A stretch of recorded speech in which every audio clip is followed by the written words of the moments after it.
thegreengirls.com.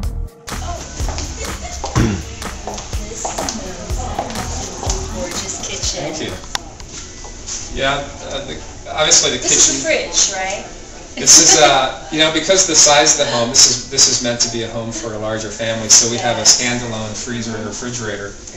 But believe it or not, these two big units use less power than the regular refrigerator, just this size, one that was probably built in the late 70s, early 80s.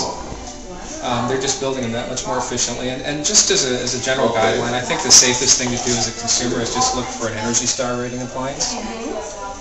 And that is second to your air conditioner. If you have one in your home, your refrigerator is the largest energy hog.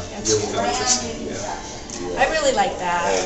Well, it's very well built, John. I really like the yeah, there's cappuccino machine. admittedly there's really nothing green about that. It's just that it's a feature that's kind of cool. And, well, you'll save some gasoline by not going to Starbucks in the morning. Yes, So. definitely. That is green, actually. Not driving to go get your coffee every day. Now, how about the countertops here? This is something that my colleagues and I talk about all the time, and we'll sit back and, as if we don't have anything better to talk about, what the best green feature is. And this is basically similar to a Caesar stone material, and they try to use as much recycled content as possible in terms of pre-consumer granite and marble and concrete. And again, there's an industrial process that's required to actually bake it and make it, as I say.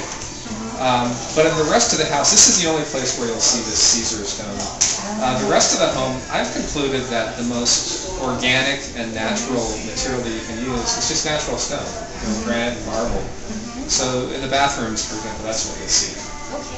And how is the durability of this? That's a good question, mate. That's the reason why we use it. It's the most durable countertop you can use for a kitchen in terms of for staining and heat, and it's almost indestructible. So would this last longer than the house? I think so. At least we're still going to have the countertop like 100 years from now. Right. Wow. I would definitely love to cook here. This is an English. If I know how to cook. Well. If I know how to cook, I would definitely love to cook here. Okay. Is there anything else over here? Yeah, here's something interesting to look at. Okay. I mean, these cabinets, you'd think they were just ordinary cabinets, and how can a cabinet be green? Well, have you heard of formaldehyde? Something like that. Do you have any friends who ever went to medical school and they've taken Anatomy 101? They basically have cadavers that are bodies, and they preserve them using formaldehyde. Okay. And yeah, I know it's kind of a grim topic, but believe it or not, they use formaldehyde as a preservative for building materials, let's say fiberglass insulation and plywood. And most conventional plywoods use formaldehyde, which certain formaldehydes are known to be carcinogenic, cancer-causing. So the plywood that we use is formaldehyde-free plywood. Not something that many conventional builders think about, but again, it's just another measure that we And this is all exercise. the cabinets throughout. Every cabinet in the house. Every cabinet in the house. Bathrooms, kitchens. Wow. And how is the cost? Is there any cost associated? It's significantly more. I mean, like a sheet of formaldehyde-free plywood, instead of being, say, $55, $60, it'll be up to $80. So it adds up. But we think it's a good thing. Yeah. But it's healthy for the homeowner, right? I think so. Definitely. Yeah.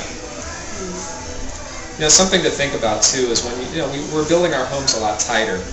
We're insulating them and putting weather stripping in. So at nighttime we shut the doors and lock the windows, and we go to sleep, and we kind of breathe the same air for about 8 or 9 hours. That's how much sleep I get. I don't know about you. I get about 8 or 9 hours. But air quality is something that we're learning is very important. And you wouldn't think of it, but let me take you back to this guy here. Okay. This is something that we're seeing more and more in homes, is these commercial strength ranges. Yes. The thing is, a commercial strength range requires a commercial grade vented. Now when you've got a really tight home, one that's insulated well and weather stripped well, you turn this on, it sucks air in and blows it out.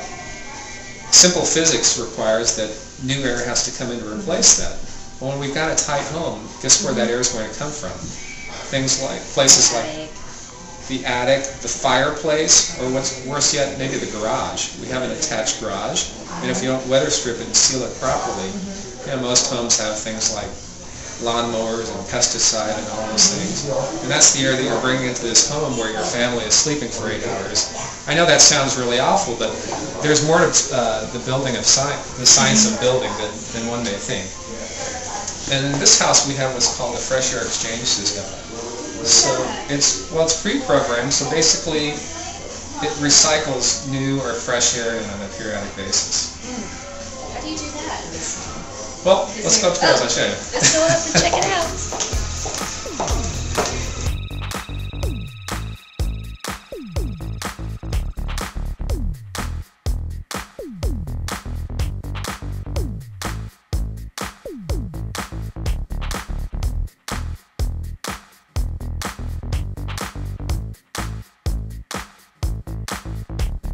TheGreenGirls.com